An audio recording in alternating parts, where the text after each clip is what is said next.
I think it'll be a legacy of great music.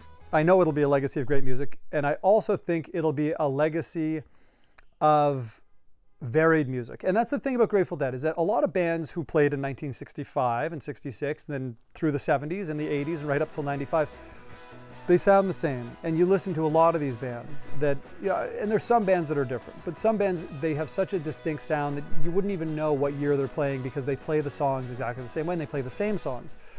The Dead had such a varied career of music, and the types of performances they did, the type of playing they did, their sound changed virtually every year, if not every tour, and it changed quite dramatically. So I think the Dead never boxed themselves into being any one style, and they liked to grow. They didn't want to be bored. And so every year they would introduce new songs that were completely different from anything they'd ever done. The Dead really always wanted to try new things. And you know what? They had the money to do it, and they never really got rich doing things because they kept pumping money back into the sound, into the music.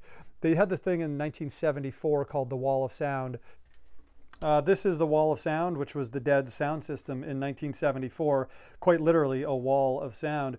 And this photo was actually taken in Canada. It was a sound system that was unlike any other, and it bankrupted them. They had to take 2 years off. The Dead took a 2-year hiatus from late 74 till mid 76 because of the financial and the emotional drain of the Wall of Sound. Lugging this thing around the country with a crew of 50 people is unlike anything anyone had ever done.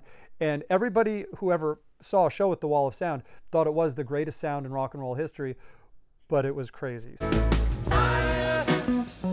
So really they have a long history of spending money on cool things with really no concern for their own financial well-being. They just like to do the cool thing.